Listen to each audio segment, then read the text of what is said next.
You know, ever since that podcast, subhanAllah, those of us who are involved in da'wah, like myself specifically, I'll talk from my own experience, the amount of comments I get from Christians, from people who are against Islam and they want to sow seeds of doubts in the minds of Muslims, over and over and over again, they use speech and quotes from Yasir Qadhi, from Muhammad Hijab's podcast, to try and do that. It's like every single day on social media. Listen, I have a condition, like I said, everything I say is going to be factual.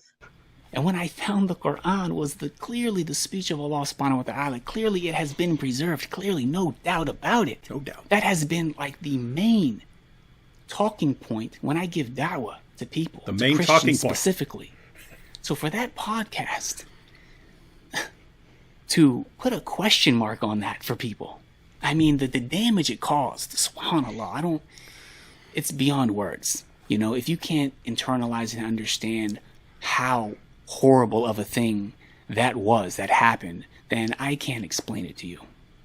Every single student of knowledge knows, who studies ulum al-Quran, that the most difficult topics are ahruf and qira'at.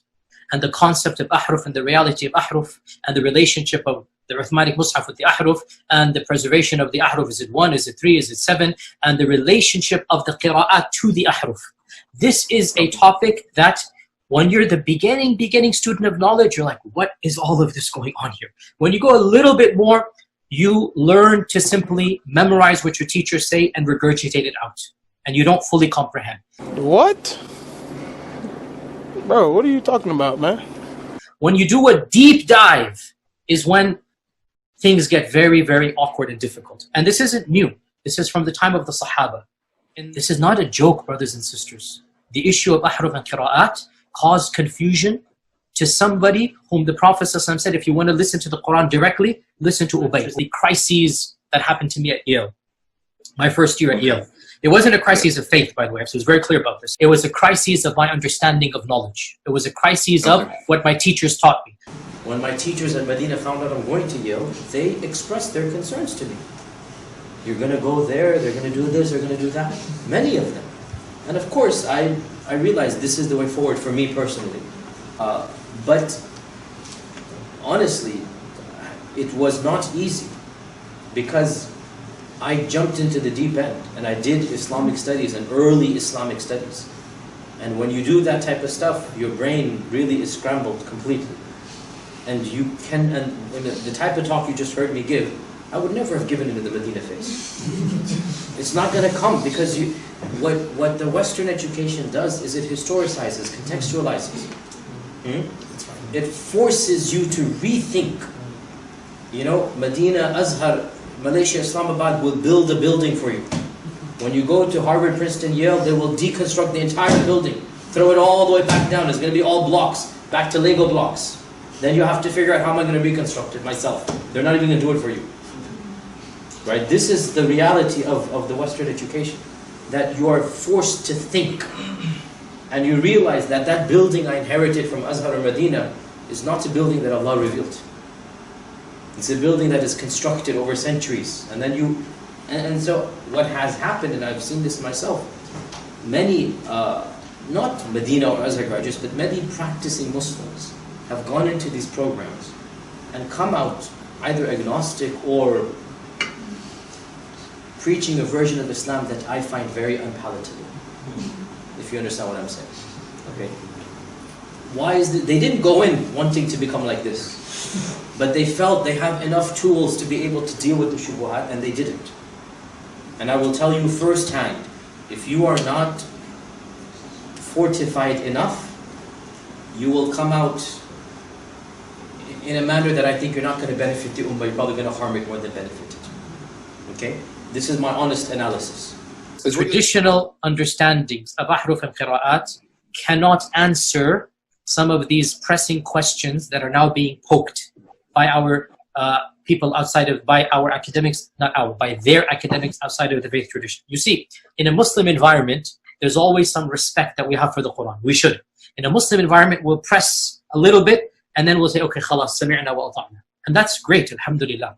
When you go to academia, they don't have that red line. And they're going to just, the famous story of the emperor with no clothes. They're going to just point out, no, that doesn't make any sense. Well, that's not true, and this and that. And they'll bring issues, which I'm not going to mention explicitly, that you know are true because they're in your own books. They're not inventing anything new.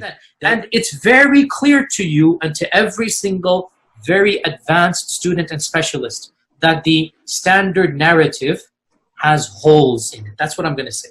The standard narrative does not answer some very pressing questions. These are now well known within the Western Academy, that they're bringing forth issues. Their level of now knowledge is leaps and bounds above what it used to be, 100 years ago. And by and large, our ulama in the Eastern world are not aware, by and large, of what's going on in the Western side of things, and they're not answering those questions in a manner that it needs to be answered. And this is something all of us that are in academia fully acknowledge. This is not something you discuss amongst the masses, ya akhi. It's not wise. You don't understand qira'at, let it be. If someone gave you a Quran which is empty in terms of there's nothing on it, and gave you a pen, obviously you're half of the Quran, but the question is, would what you write in that mushaf correspond with anything that we have in terms of the riwayat and the qira'at? Who's going to bring a new Quran? A'udhu billah. We're going to have the Quran there, but which qira'ah will it be in? It'll be probably a mixture, right? It's not going to be necessarily... Fine. Yeah, okay, so let's leave it at that then. It's not going to be the exact Hafs and Asim bi riwayati fulan or... Say what? But which qira'ah will it be in? It'll be probably a mixture, right? It's not going to be the exact Hafs and Asim bi riwayati fulan. To be clear, if you write down, it might not be a standard Hafs and Asim. Exactly, yes. But what you write down, it will be... You cannot escape anymore. You're finished. A'udhu billah.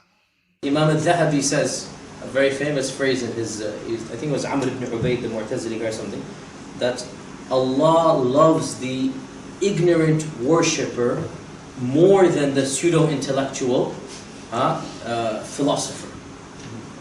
The ignorant worshipper, he didn't even think too much. He lived his life according with what he thought was Islam. You're out of a job, boy. You're out of a job, boy. You're out of a job, boy.